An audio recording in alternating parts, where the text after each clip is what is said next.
What's going on, music fans? Welcome to another edition of the Vault Podcast, where music still matters, unlike some places. I'm Zan. I'm here today to talk about music. Brent is here with us again today. Brent, how's it going? Oh, not too bad, man. You? Doing good, doing good. On the heels of the interview with Greg Vance from In Full Darkness, which if you guys didn't check that out, go back and check it out. It's a two-part set. He's talked a lot about black metal, so that's what we're going to talk about today is black metal. Talk a little bit about the history. Kind of, this is our genre talk, just like the past ones we've done. So you're going to get a little history. You're going to get some of the influential bands, elements of the bands, and then we're going to give you our top five. So before we go on to that, though, got to get our plugs out. Check us out on Twitter at TheVaultMusic1, Facebook.com/TheVaultRVWS. We have a YouTube page where all the podcasts are up there as well. And, of course, the website, which is where you're most likely hearing us at, thevaultreviews.com. So before we get started talking about black metal, which black metal is one of the more extreme genres, I got to tell you about a newer country song that I heard that's like total blasphemous, and I'm probably going to lose a lot of credit. So I heard this song, and I'm like, wow, this has a really kind of catchy chorus. And I look it up, and guess what it is? Taylor Swift. Nice. Yeah, it's crazy. The song was called Hours. Have you heard it? I have not. Okay. Yeah, it's not really that great of a song, but the chorus was like super awesome. I'm not going to go buy it or anything, but I'm going to admit right now there's part of a Taylor Swift song that I actually like. So don't run away, everyone. Stick with us. We're going to talk some black metal. We'll get away from Taylor Swift in just a second. So what's your reaction to that? Well, knowing you, I'm actually not that surprised. I'm surprised she's still being considered country in any way, shape, or form. I thought she had gone to more of like a pop music, just even calling herself pop music now. Yeah, this one was a little bit more of the kind of, that early 2000s where it wasn't quite pop country, because I believe there's like an acoustic guitar played through most of this. Well, at least that's more better, or I say more better, that's good English. Who cares? Better than, right? We're talking music, not English. Yeah, especially because we're talking black metal in a minute, which has, is not from the United States anyway. So exactly. But no, I mean, at least there's a real instrument being played, unlike that Sam Hunt guy. With the what is that stuff called that is like dubstep with country singing? Yeah, kind of. But I will say this though, I don't know if you've heard of the just to kind of throw a little curveball at you now. Did you see the whole little hubbub or all the little rigmarole or whatever it is going over on that song "Girl Crush" by what is it, Little Big Town? Yeah, something. It's like something to do with lesbians or something like that. That's about all I saw. That like certain stations are pulling it. But well, a lot of people, and I mean, America. A lot of people are throwing a fit because it talks about how, she wants to taste her lips and all this and that, and she wants to be coated in her perfume and all that. And this is actually where I have some respect for the songwriting. It has absolutely nothing to do with lesbianism. Now, I mean, I read some stuff where the song was designed and this and that to, breed controversy and all that because, any publicity is good publicity. Right, yeah. A lot of that stuff. But, I mean, in all honesty, the song is actually, her lover, boyfriend, husband, whatever, just left her and went for this other girl. And the whole point of the song is that she wants what this other girl has so she could still be with this guy. That totally puts a twist on it than, right. What most of the media is reporting. Exactly. And it's actually, I thought it was kind of clever. Now, I mean, yeah, it's probably done in a little way where, they wanted to, get a little controversy, get some conversations. But I mean, we're talking about it. I'm not afraid to point out that it's kind of clever songwriting. And for country music, I'm kind of impressed for, pop country stuff. I don't really care much for the song. And if you hear it, you can't tell me it doesn't sound like that, what's his name? The Jason Mraz, or however you pronounce his name. I don't know. All their names sound the same. Yeah. Don't get me started. I hadn't thought about bro country in a while, so don't get me started. Well, this isn't bro country. This is something else. But he has a song, and I mean, the cadence, the lyrical cadence is almost identical to that song Girl Crush. And you play those two like side by side, and I mean, I just, my jaw dropped. I was like, this is almost too perfect because I mean, it's an actual pop guy, I guess. And now you have this country song, and it's like almost the exact same. I'm like, this is perfect. But anyway, so I mean, yeah, they're throwing a big fit about that, because I don't know, I guess we get offended by lesbianism in this world anymore. But it's actually decent songwriting. I mean, it's not decent songwriting, but it's clever. They did a neat little play on words, which I thought was kind of neat and deserved a little mention. So. Yeah, it's kind of cool to see some artists do that, especially in country music, where it seems like even going back to the outlaw country, which I love, but I mean, a lot of the thematic stuff does get kind of old, that's another reason why Sturgill Simpson's awesome. Turtles all the way down. I love it. Absolutely love it. And speaking of controversy and kind of stuff that sounds the same as far as thematics, let's jump into today's topic, black metal. Most of you guys, you type in black metal, you're going to get in Google, you're going to get a lot of pictures of guys with corpse paint, which is black and white paint, similar to Gene Simmons from Kiss. You're going to get a lot of upside down crosses, pentagrams, a lot of medieval weapons, a lot of black leather, all kinds of stuff. But where did that actually start? So we'll start kind of in the beginning. Black metal kind of came out of the early to mid 80s. It's kind of out of the thrash and early death metal scene, where everything was really fast, really heavy, and just everything's distorted and just has a real attitude to it. But they were taking it in a little different direction. Thrash was kind of how fast can you play. Black metal wanted to do it, but they wanted to add kind of evil thematics to it. Some of the earliest band that I know of that kind of coined the term black metal was Venom. Yep. And you listen to Venom, to me personally, they sound like a really fast version of Motorhead. Yeah. Which there's nothing wrong with that at all. Right. But they get up there and like I'm sorry, I can't help but I'm not a lyric person, but when you hear these lyrics, I just can't help but laugh. And watching them play, it's they've kind of been compared to Spinal Tap at times, which I don't really think is that big of a deal. Like I kind of think it's cool. But that's kind of the first. They had their song Black Metal. That's the first black metal song I ever heard, and they kind of coined the genre. They're from England. Most people think black metal started in Norway, but if you're going to count it here, they're from England. Then you had some other bands kind of in that early form of black metal. You had Bathory, Hellhammer, Merciful Fate even gets thrown in there. Tormentor, Sarcophago. Those are from a couple different countries. So. What's your take on those early bands? I'm like you with Venom. As far as like how black metal sounds now, I mean, when I first started getting into the more extreme stuff, I never would have picked Venom as quote unquote black metal, except for the name of the song. But no, I mean it's good music. I enjoy it. I just never. I got into, black metal after it was already, I think it was like mid-90s or something. Yeah, but kind of a little after it hit its stride, yeah. Yeah, and at that time it was the big thing was, your symphonic black metal and everything's what I first got into. And, even that was different from a lot of the other black metal and this and that and the other thing. But no, like a lot of the early bands and everything, especially Bathory, I love Bathory. But what always cracks me up, like you mentioned, like the big weapons and stuff, they always got like the big boots with the spikes and the gauntlets and all that. And the Viking culture is just huge and all that. And I can't help but laugh. Like you, it's like, they come out and they're singing about like cold mountains and they're swinging weapons. And it cracks me up. So.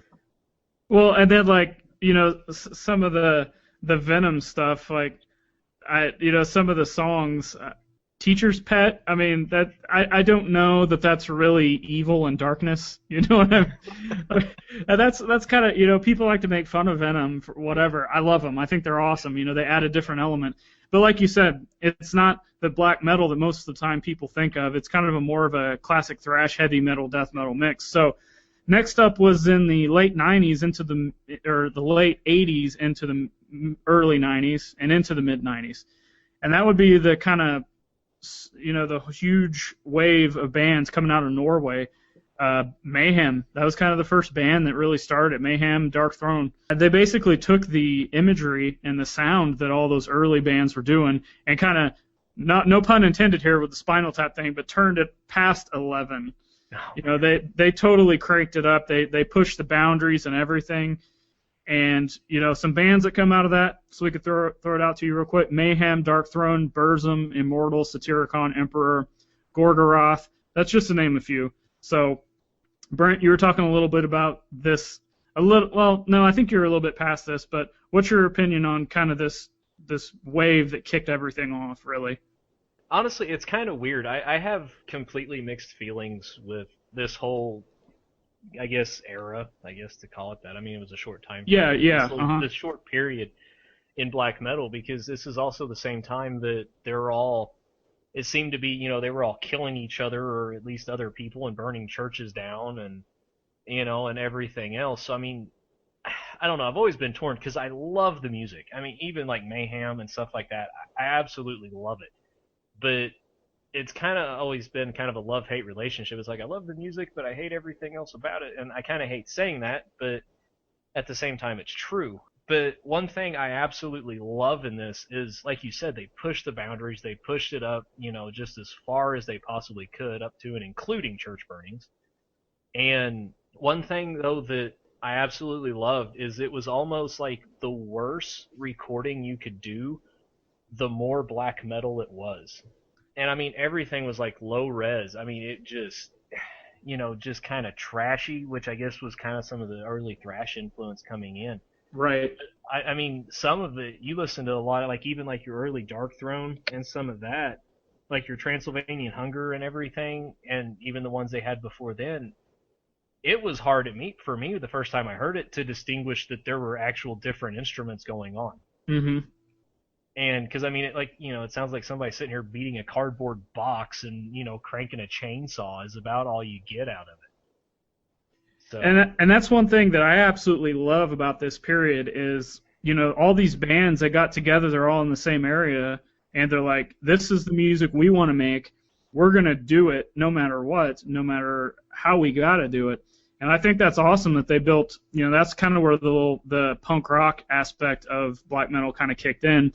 They were almost like a community. You had, the bands switching to other bands, being in multiple black metal bands, because it was a tight-knit community. I mean, was Euronymous, I believe, from Mayhem started the record store where he lived. I mean, that's when you're, early 20s or so, and you're just going to open a business and sell your own records and start your own record label. I mean, that's awesome, and it, like you said, it's relevant towards the recording quality that you said, and they're just like, we're going to record this on whatever kind of budget we have. We don't care what people think. We don't care about how good the quality is. It's something we want to do, and I just think that's an awesome quality in this period where they just wanted to make the music so much and put it out for everybody that liked it that they would just do it regardless of what it sounded like, open their own store, and just do it. So, and this is also where we got the corpse paint coming in. You see the black and white paint. Most people think Kiss, or some even King Diamond. Yeah. But it started with Dead, I believe, and the singer from Mayhem. And, of course, his name's Dead. He wanted to make himself look more dead, so he's painting his face white.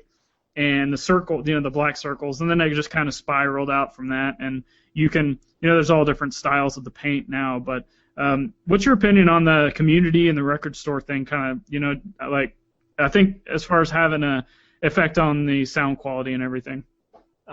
It's still a very tight-knit community. I mean, that's something that, you still have it's almost like a rotating door of members into all the other black metal bands. And, it's, we get caught up in, we listen to such a wide array of music that, some of these bands, to me, Darkthrone's a big name. And, you kind of forget sometimes how small, some of these genres actually are. And, it speaks well of that community that they're still that way even after it's been 20 some years, almost 30 in some cases, and they're still doing this and putting out this music and everything. Um, and you mentioned Euronymous and all that, and I think wasn't it the Emperor? Didn't he actually sign them? Yeah, I think it was Emperor, and I know for a fact Enslaved, and Yeah. there was a I want maybe Dark Throne even. There was a handful of them that was signed to Euronymous' label, which he then sold the records in his own record store. Yeah. That's just total DIY, and I think it's awesome. Well, yeah, and look, you may remember, and I forgot to look it up on for the research I was doing today, but that we've talked about that documentary where it's got those three bands who are making it all, on their own. Yeah. And I mean, that to me is just like a perfect summation of black metal. I mean, it's, they want to get whatever it is they have to say or feel out, and they're going to do it if they have to, do it on their own, literally, without any touring, without any of that. They're just going to do it completely on their own. And that, I think it's absolutely amazing. I'm like you. I think that's a great, aspect of this genre. Yeah, you talk about the community, kind of helping each other out with the bands and everything. I wish more bands nowadays would do that. I've talked to bands that are unsigned, and a lot of them will either say that, oh, we want to get this album out, but we're trying to look for a better studio to record in, or we don't have the money to do that. And I'm saying, just do it. Greg talked on the last episode about how, for him, the sound is very key, and I agree with him. But at the same time, I also agree that it's more important to get the music out and at least let people check it out than it is to just keep it and keep it and keep it and not put it out. So, anything else on that? No, I mean, I understand what he's saying, with the sound and everything. I mean, I've played music, most of my life. I mean, never on a, professional level or anything, but, there's a sound you're looking for and you want and everything. But at the same time, I think, I think you could find a good happy medium between, the exact sound you have to have and getting the music out so people can hear it, because a lot of people are very forgiving with like recording quality. At least what I'm gonna call like true fans. Like you look at like black metal stuff. I mean, hell, they don't care what the recording quality is as long as it's the music they're looking for. And I'm like you. I think it's probably a little bit more important to get the the music out there than it is to get the exact sound, because there's always I think once you get the music out, get people interested and everything, they'll find a way to get you the better sound, quality and stuff. So, one last thing on the community I'll touch on is the value of the music. And when I say that, I'm talking about if you want to go buy, for example, if you want to go buy one of the Euronymous record, one of the records that he's put out that actually has his label's name on it, you could be looking at a couple $100s for just like one of the first Enslaved albums or something like that. The music is so valuable. I remember buying like Immortal live bootlegged record for like $20, and at the time I didn't want to spend the money, but I mean, that's just a bootlegged album that somebody put out, and people are clamoring for it, paying that much money. And like I said, it can go up to a couple $100 for some of these things, maybe even close to 1,000, depending on what it is.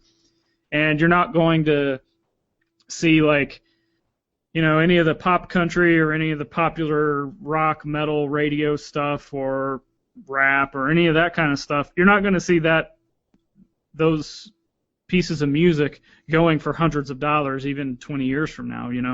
So we'll move on. After that wave out of Norway, we had the music start spreading out a little bit. Just some examples: Behemoth, they're from Poland, they kind of started coming out. Enthroned from Belgium, Dark Funeral from Sweden, and there were some American bands coming out, but nothing. Just it was more kind of maybe a little influence towards some of the thrash that started getting a little bit more on the black side. And then really what kicked off black metal to the mainstream was Cradle of Filth and Dimmu Borgir. Two totally different reasons, but Dimmu Borgir kind of developed more into the symphonic, setting an atmosphere, and then Cradle of Filth kind of went more of the goth route and kind of more of the heavier route. but those two bands are probably two of the more popular bands that turned people into the genre who could then go back and check out all these bands that we've talked about. So what do you have to say about Cradle of Filth and Dimmu Borgir? Floor is yours. If it wasn't for Cradle of Filth, I probably wouldn't have ever. I can't say never, but it would have been a lot longer time before I got into it. They were kind of a little bit of like a bridge figure getting into, the genre itself.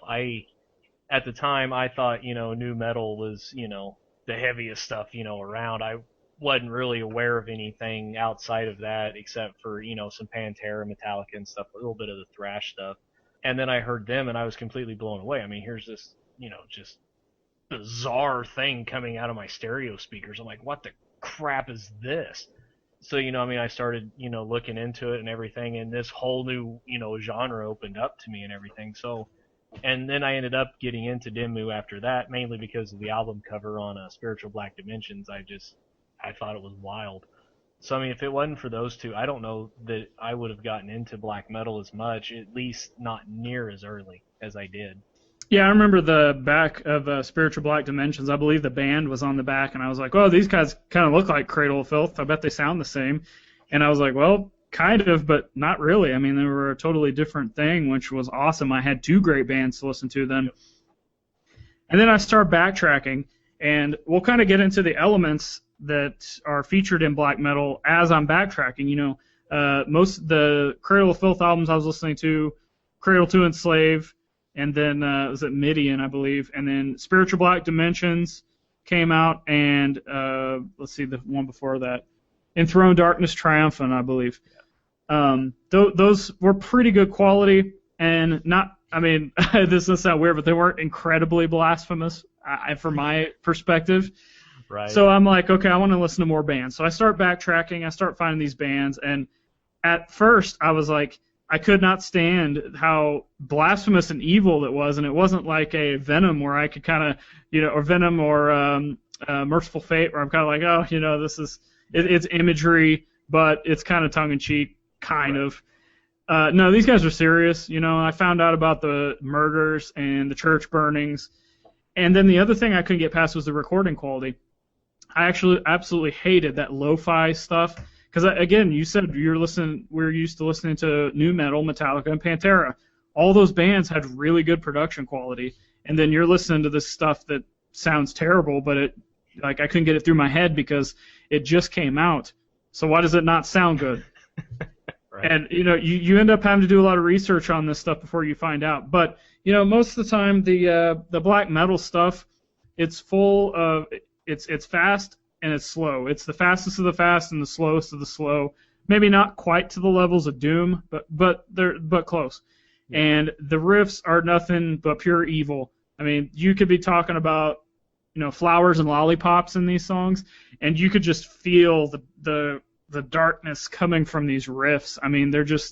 They set this mood, not like put you in a bad mood, but they set this atmosphere, I guess you could say, of just heaviness and evil, but yet the music a lot of times isn't heavy. Like a lot of the early Dark Throne stuff, you were talking about how you could hardly differentiate the instruments, and that's true. But again, like, well, these nu metal guys are playing this da da da da da da da da. It is boring riffs, yep. But it was heavy. But then you listen to this stuff, and it was even heavier, but it didn't sound like it. Does that make sense? And what's your take on that? It does. Once you get into the genre, it makes sense anyway. Because I had a little bit of a hard time with that once. Because even your Cradle and your Dimmus were fairly well recorded as far as the sound quality and everything. Especially your Cradle. It was fairly high quality recording. Once you got past, what was it, like Dusk and Her Embrace, I think. I believe that was the last one that had a little bit more of the lower stuff. Yeah. Yeah, and because I know whenever I went and picked up. Like the Vampire and the Dark Fairy Tales and all that, it sounded like two totally different bands. And there's a lot of people now that swear off Cradle of Filth. They're not black metal and this and that, but at the time they were, at least to me. So like you, I started kind of getting back into some of the other stuff, and I'm like, man, I can't. It bugged the crap out of me but I got where I could listen to it in like bursts because for some reason, you talked about the darkness and everything, that just the atmosphere that it set, and I absolutely loved it. And I don't, I can't even begin to tell you why I enjoyed it. It wasn't the evil stuff, the lyrics and the imagery and everything. I didn't really want to have around me too much because, like you said, they were serious. I mean, they were killing people and burning churches, and it's like, well, this isn't good. But I couldn't get past the atmosphere. I absolutely loved it, and that's what actually sucked me into the genre itself, really. One thing that really kind of turned the corner for me as far as the, gravitating towards that lo-fi production and actually finally being able to accept it, that, hey, this sounds good and it's heavy, but it's recorded terribly, was the song Unholy Black Metal by Darkthrone. It was very basic, but you listen to that, there's even a crazy guitar solo thrown in there that's just like a bunch of noise. And I think I downloaded it back in the Napster days, and the minute I heard that, I was like, whoa, this is a game changer. Like, all of a sudden, the quality didn't matter to me, and it was as if I could hear through that and hear those riffs and hear that attitude and that heaviness. Just all of a sudden, I don't have any idea what happened, because I had hated all that stuff up until then. And it's also the imagery and stuff. I kind of quit caring. I mean, I didn't walk around trying to look like these guys or anything, Right. or supporting their views, but I just kind of stopped caring, and because I can't understand what's going on anyway, other than it sounds awesome and it's heavy. So we'll move into a little bit more of the elements. Just because it's fast, blasphemous, some bands obviously, really shredding guitars, lo-fi recordings. That's not always the case. There's different elements within the subgenre of the subgenre. Bands like Wolves in the Throne Room, which is one of the more famous American bands, they're more of a atmospheric band. Like, they kind of lead you on a journey. Some of their songs might be kind of 10, 15-minute long, almost prog rock kind of things, but it's black metal, but then it's really like a pretty sound, and then all of a sudden it'll get brutal again, and it's recorded fairly well. You've got bands like Covenant, which bring electronic techno stuff into the elements of black metal, which I know that sounds crazy, but it works. Even crazier is another American band, Panopticon, we've talked about before, Yes. using elements of American folk and bluegrass music mixed with black metal. And it's only one guy that's doing all that. Definitely check out Panopticon if you have not already. You got bands like Behemoth, which almost gravitated more to the heaviest side of black metal you can get, with more of a death metal. Dimmu Borgir, kind of the kings of symphonic, I guess. I mean, there's other bands doing it, and some of them do it better, but they're kind of the first ones that I remember. And we talked about Cradle of Filth with bringing in the goth, and another band, Borknagar, they've got the progressive elements, folk elements, and one thing that I like about them is they have a lot of clean vocals. Yep. And some of their clean vocals are some of the best vocals I've ever heard, period. The ranges that they can pull off. So just because we talked about some of the elements of it, there's different types of black metal bands, so hopefully you'll give this genre a shot and figure something else out on that. And, one band, even though it's in the same subgenre, one band's not going to work for everybody. There's people that hate Darkthrone, but they love Venom, or they hate Behemoth, but they like Cradle of Filth. There's all kinds of different things, so try to find something you like, but just give this genre a shot, because you never know what can unfold for. So anything else on that? Not really. I was just gonna say, I mean, you have even some of your bands, especially bands like Darkthrone. If you listen to one album and you don't like it, well, find their next one, because that's one band that, I mean, is constantly changing and always different. And even a lot of your older stuff, I know, we mentioned Bathory and everything. I love their my favorite one of theirs is that Bloodfire Death. Uh-huh. And I mean, that thing is just, oh, it's awesome. That's kind of when they kind of started bridging between black metal and like Viking metal. Yeah, yeah, and I mean, of course, that's probably part of why I love it. I'm a unabashed, Viking metal fan. But I mean, I don't know, there's so much you could go into on this. But bands like Borknagar, like you said, with the clean vocals, they were one of the bands that, whenever I first heard them, and for the life of me, I cannot think of the album. But I've got it. It's in my vehicle, and for the life of me I can't remember the name of it right off. But them in a band like Chthonic, they were the ones that actually got me kind of over some of the recording quality. I mean, theirs isn't overly poor, recording stuff, but it was just something about the way they did it and the way they pulled it off. It was kind of one of those, like you said, that Dark Throne song. It was kind of one of their albums that I was like, I'm actually starting to not care. This is just cool. And, I mean, a lot of their stuff is, it sounds evil, looks evil, all this and that, but there's kind of a point, especially your cultural elements and everything in it. So, like you said, yeah, one band may not do it for you, but a lot of times just check a different album, because these bands are always trying to push to do something different. So that's one great thing about this genre. There's very few bands, like you said, there's very few bands that will continue to put the same album out every time. Matter of fact, I'm like kind of drawing a blank trying to think of an example, because every band has changed. Yep. So it's not like, I mean, I'm gonna be honest, like Metallica from like Masters of Puppets and Justice for All, and then the Black Album, those all kind of blended together for me because they didn't sound like the first two. Right. So, but these bands, most of the time they're changing a little bit every single time. And we'll get into our top 5 kind of most influential bands as far as black metal goes.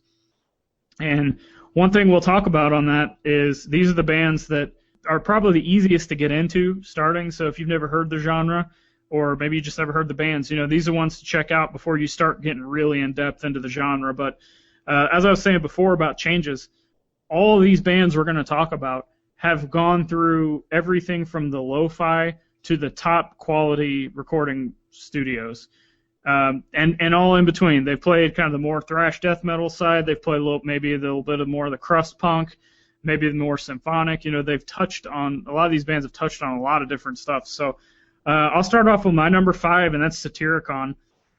They did a lot of the early classic black metal stuff, but one I really, really love is later in their career and currently, they started doing a lot more elements of a lot slower stuff, a lot more doom, kind of weird guitar riffs, and it was almost like slowed down black metal, and it had this, like I said, a doom feel to it, and the vocals were very, very powerful, and they were clean, like you can understand a lot of the lyrics, but it's still kind of that black metal growls. So what do you got to say about Satyricon, and then you can pick your number 5. I enjoy Satyricon. I never got into them like real in depth. For some reason, I never really did. I enjoy the band. I mean, I have absolutely nothing against them. They're just one of the bands that I never personally, got real far into. It may have been some of the kind of the almost doomier elements, because it took me forever to get into doom. I mean, as you know. Yeah. So, that could have been part of it. I don't know. But like we said, not every band works for them. But, I mean, I'm not going to take anything away from them. They're, well respected in, the genre. So, good for them. For my number 5, I've actually got Bathory. And not because they necessarily deserve to be at number 5. That's just where I happen to put them on my list. Bathory was one of those bands I got into after I heard, some of your more commercial bands and everything, and I started getting into Viking metal, and that's actually how I found Bathory. And they're actually kind of known, I guess, as one of the first Viking metal bands. And I think it was the Bloodfire Death, which is still my favorite album of theirs. But I mean, that was like their second or third album, maybe even their 4th. Yeah, something like that. I think it was their maybe 3rd. Yeah, and so I mean, you already had this band established by the time they changed again, into the Viking stuff. But I mean, from a lot of stuff that I found, they kind of came up with a lot of the lo-fi sound and stuff early on. And I think the band came out, what was it, like 84 or 5, 83 maybe? Yeah, they were one of the first wave, and I totally agree with you. They were kind of the kings of the lo-fi for that first album. Yeah, and I mean, honestly, the music still holds up really well. I enjoy the experience that is the Bloodfire Death, because I mean, it's sweeping. It is the easiest way I can describe it. Because I mean, it starts out and it's very atmospheric, but it goes into the whole Viking stuff. But well, it's kind of a bridge album between like Viking and Black and this and that. but it just, I don't know, something about the whole album's powerful to me, and the band is too, for the most part. What do you got to say on Bathory, if anything? Oh yeah, they're totally awesome, and we were talking about changes. That's one of the bands I love because of so many changes. They had the lo-fi thrashy kind of stuff to start with. They had the bridge band, bridge album, I should say, Bloodfire Death, kind of going in between Viking and the black metal. Then they went kind of pure Viking metal, and then they kind of switched to this weird new metal almost kind of thing in the 90s, which is really good too. I mean, you just have to check it out, but almost every one of their albums sounds different for one reason or another. But that first album of theirs, I mean, the only problem I have with it is when you listen to it, you have to really crank up the volume because it's so low. Like the volume on it is so low, besides the fact of the lo-fi recording. But yeah, great band. So next on my list is going to be Emperor, and they again started out with the really lo-fi stuff, but my favorite stuff from theirs is the newer stuff. But I'm trying to remember the names. I can't. This is terrible of me to not be able to remember the names on the show. But in the later stages of their albums, they almost sounded like movie soundtracks. Like they had this, like I said, they had a progressive feel to it. Probably some of the better musicianship that I'd heard in the genre, because they're putting all these weird. It was like if Rush was a black metal band, really. I mean. And they had the clean vocals too, which was another cool aspect. And they definitely have a different sound vocally too. So, what's your take on Emperor? Loved Emperor. They're actually my number 4 as well. And I absolutely love their album In the Night Side Eclipse. Yep, that's more the early stuff too. Yeah, it absolutely, yeah, that's whenever they really started getting into like a lot of the symphonic stuff and, like you said, setting the mood, the atmosphere, and everything. I think that was kind of their bridge album too. Yep. Yeah, but oh man, it is absolutely phenomenal. The musicianship's amazing. You know, I think there's a little bit of, kind of some sacrilege stuff in there, as there is in most black metal, but I just, that whole album from beginning to end is just amazing. It is still one of my favorite black metal albums, period.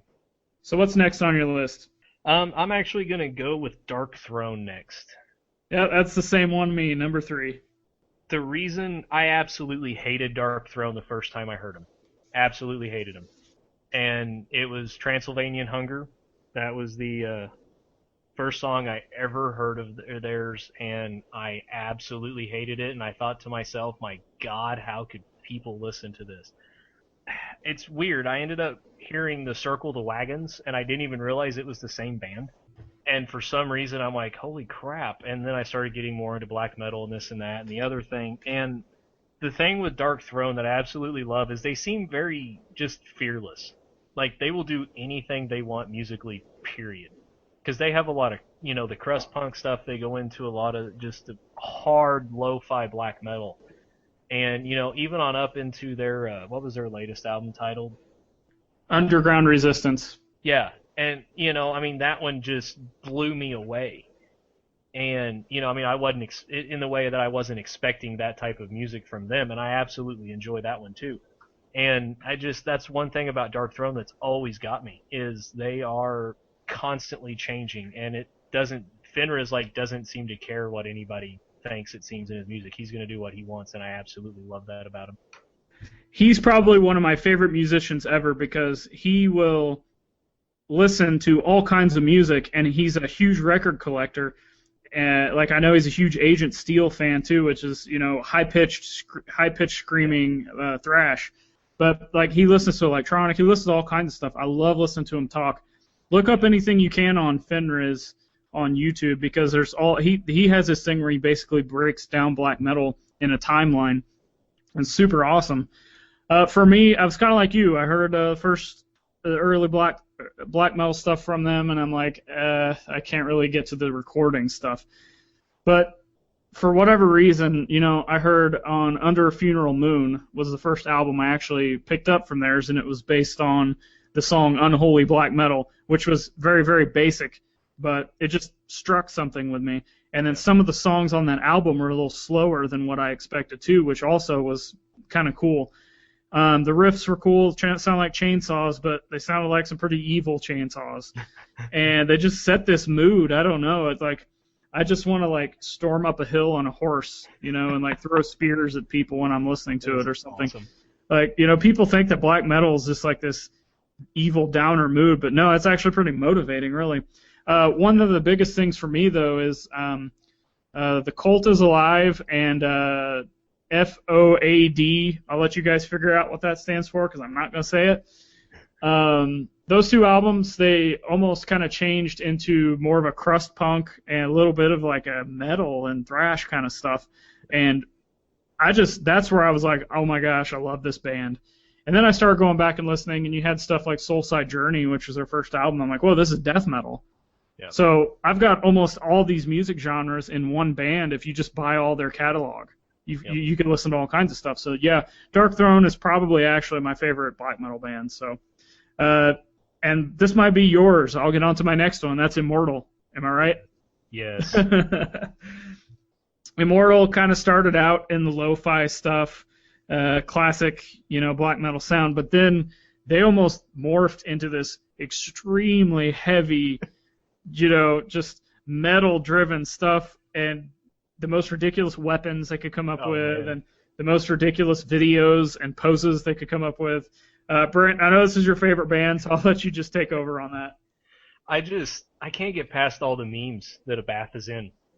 Yeah. And if that's not how you pronounce his name, I'm sorry. I don't know how else you would do it.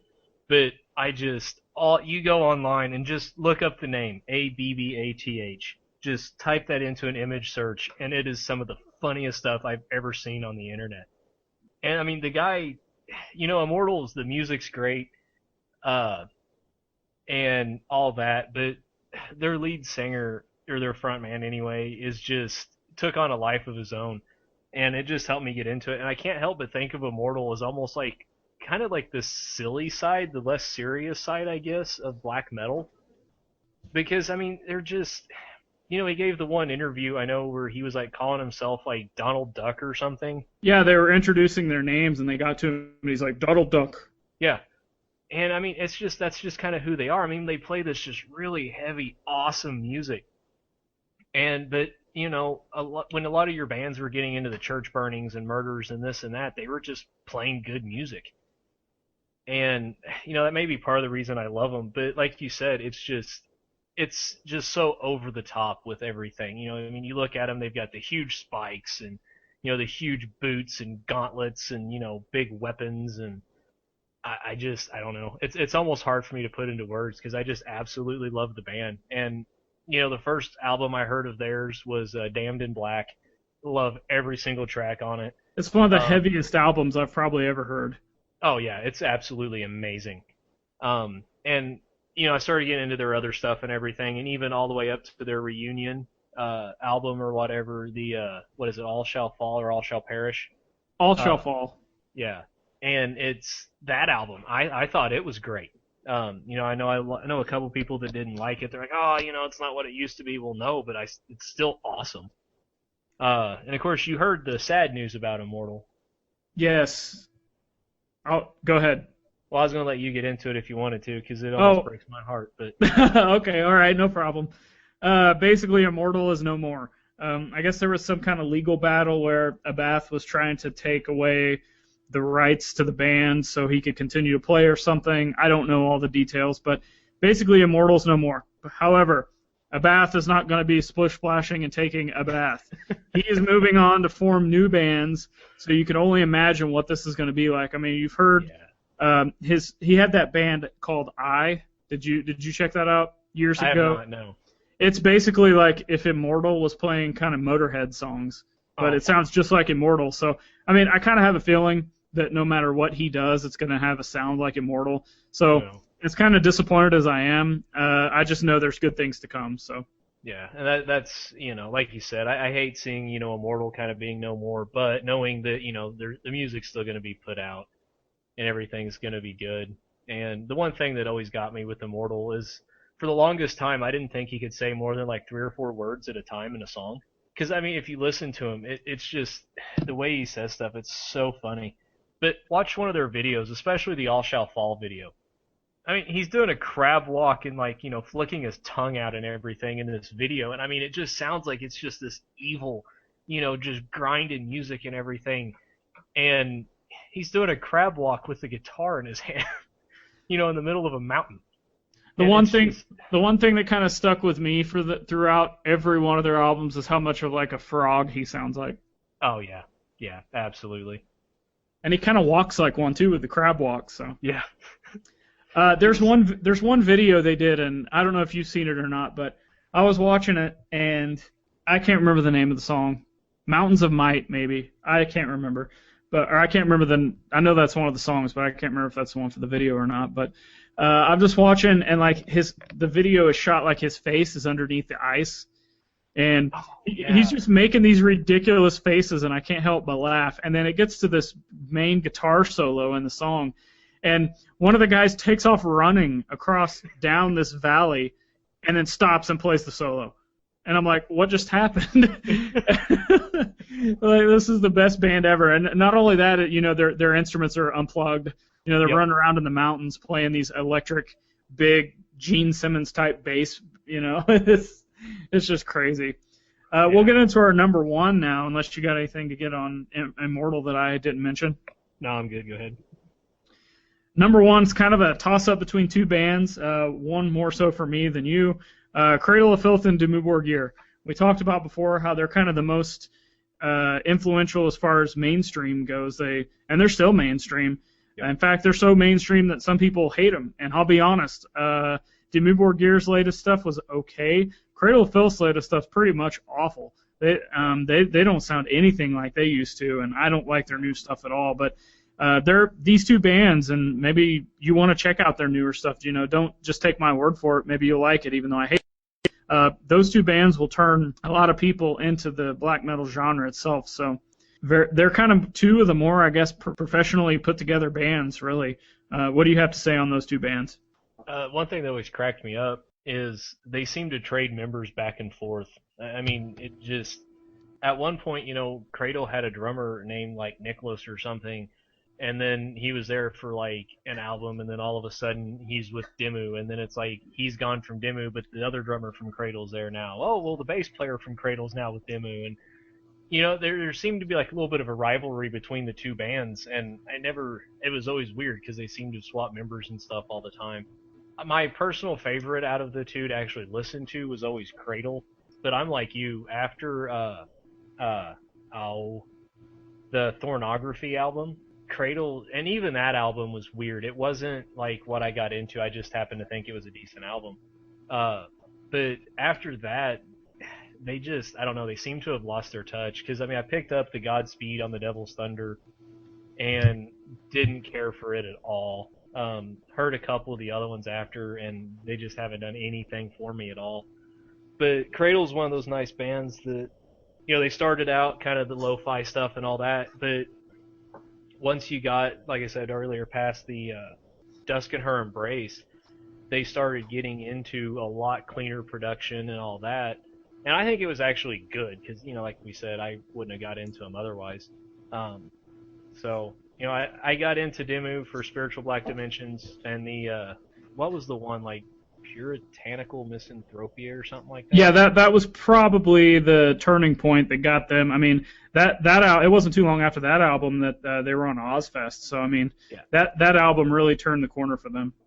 Yeah, and after that, I kind of fell out from Dimmu. It wasn't that the music was bad or anything. I got into other stuff, and they didn't stay with me as much as Cradle did. So. One thing I'll add on Cradle of Filth is their kind of goth elements and melody. That's something that a lot of these black metal bands, they're just pedal to the metal, no pun intended, riffing and heavy and fast and as crazy as they can get. But Cradle of Filth had a lot of the keyboard solo type things where they just had these weird atmospheric keyboard songs, like with maybe somebody narrating it. In fact, I think it was the guy that did the voicing for Pinhead in the Hellraiser movies.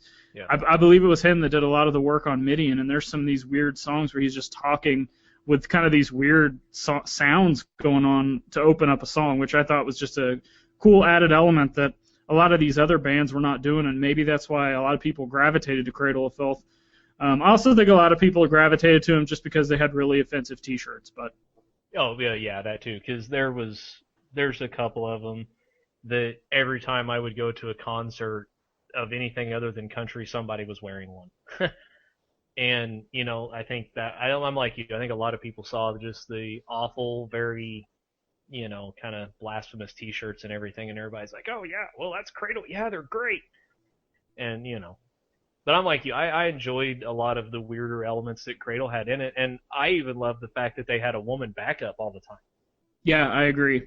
And they had what was her name, like Sarah Jezebel or something, Yeah. and she was awesome. And so they were different, and they had like movements in their songs, which was kind of a new thing to me. There were a lot of rises and falls. It was a very well kind of orchestrated piece of music, and that was one thing that I really, really enjoyed. Above and beyond a lot of your typical black metal, like you said, it was just all speed and just heavy, go, go, go, go, go. And they took time to do slow piano and organ parts, and like you said, spoken parts and all this and that, and they did a lot of stuff, and I absolutely loved it about them. Especially, like one of my favorite songs of theirs was "Her Ghost in the Fog," and that's not a typical what I kind of think of as black metal now, I guess, anymore. But I mean, it was great. I mean, you had all these different parts of this one song, and it all just came together really well. The only thing that ever really bugged me about it was Danny Filth, and some of the clothes he wore, I just had to shake my head. I mean, I'm sorry, you're wearing an all leather thing and your nipples are showing. It's like, really? Speaking of Danny Filth, that was one of the things that took me the longest actually to get into this band was his vocals. I mean, I couldn't stand him. It was like that lo-fi stuff we were talking about earlier. The first time I heard it, I didn't like it. The first time I heard Cradle of Filth, I thought it was terrible. I couldn't get past. He sounded like a squawking dead bird or something. Like I was getting ready to do an impersonation, but I'm not even going to try. Yeah, it's definitely takes a little bit to get over his vocal style, especially on the kind of golden age of their albums, the really, really good stuff. So take that into consideration when checking the band out. It did grow on me, obviously, Yeah. and it just became another instrument almost, and it just filled out the music. So, anything else on either of those bands? No, other than one thing I would recommend checking out from Dimmu was Old Man's Child kind of came out of Dimmu and their popularity and everything, and they actually had some pretty decent stuff come out too. Yeah, and they had Nicholas, which was their drummer, and the guitar player. So there you go, with swapping band members again. Yep. And they had Dimmu Borgir actually had the bass, the clean vocalist from Borknagar joined that band. So on I think it's Death Cult Armageddon is where you see some of his best work as far as those clean vocals go. But just kind of review black metal. We've talked about some of the bands you need to get into to start in the genre, and a little bit of the history. Overall, the one thing I want to say to anybody out there that has not listened to black metal, or maybe you've heard it and just not really gotten into it, is you got to be patient with a lot of this stuff, and you have to have an open mind. Not all, if you're have a different religious view of what they stand for, which I would say most people do, you got to take it with a grain of salt. Even if they are serious, that doesn't mean you have to stand for what they do. And the music is just too good to not listen to it. I'm sorry. And there's different bands from different parts of the world that have different influences. Like there's a lot of black metal bands from the Middle East, and they take that kind of Middle Eastern sounds and put it into their music. There's Christian black metal bands from all over the place. Crimson Moonlight is one of the better ones that you guys need to check out. Yes. So regardless of your religious stance, maybe you hate Christians. Well, check that band out. I don't care. They're good. Yeah. And there's, like I said, just different elements in all kinds of black metal, and you just have to be patient with it. Try it, check out a little bit of everything. And like you said, halfway through our podcast, if you listen to a band and don't like an album, don't write that band off. Check out their next couple albums. Check out their whole discography before you throw them in the trash or whatever. So, in review, what do you have to say on black metal? Like you have to take it with kind of a grain of salt. There's fine lines that I won't cross in regards to music, but honestly, yeah, some of them are serious and this and that, but a lot of times, like I said, there's I don't know, it's weird because like I said very early on in the podcast, I've always had this severe like love-hate relationship with black metal.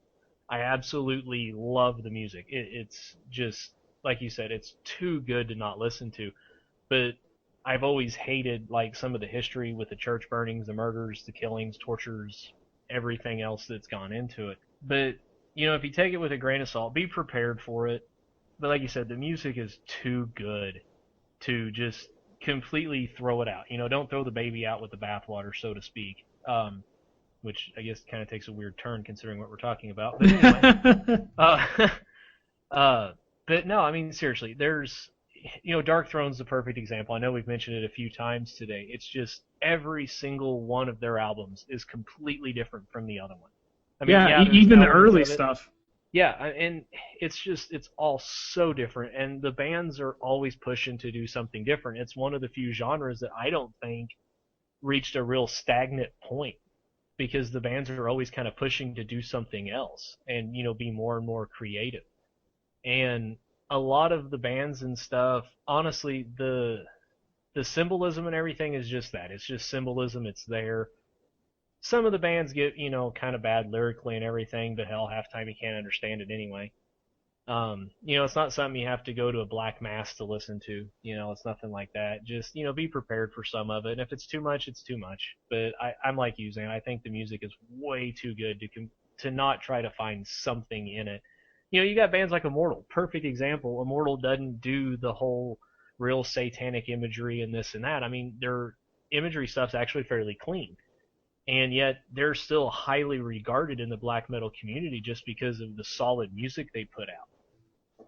And so, there's always a band you can check out, especially Crimson Moonlight too. They're awesome as well. So, yeah, one great thing you brought up that it didn't really hit me until you said it was, this is the one genre I can think of right off the bat that just keeps pushing the envelope. I mean, yep. You look at hair metal, punk rock, hardcore, classic heavy metal, death metal, country. A lot of those bands, a lot of those genres, the bands and the genres are not pushing the envelope as much. Like maybe there's some technical death metal bands that are kind of pushing the envelope of stuff, but yeah, black metal, like even like Mayhem, they have like 1 or 2 original members left. Yeah. But their albums don't sound anything like they did back in the day when they kind of in their big run to get going when they got really popular. And it's almost like 2 totally different bands like sharing the same name.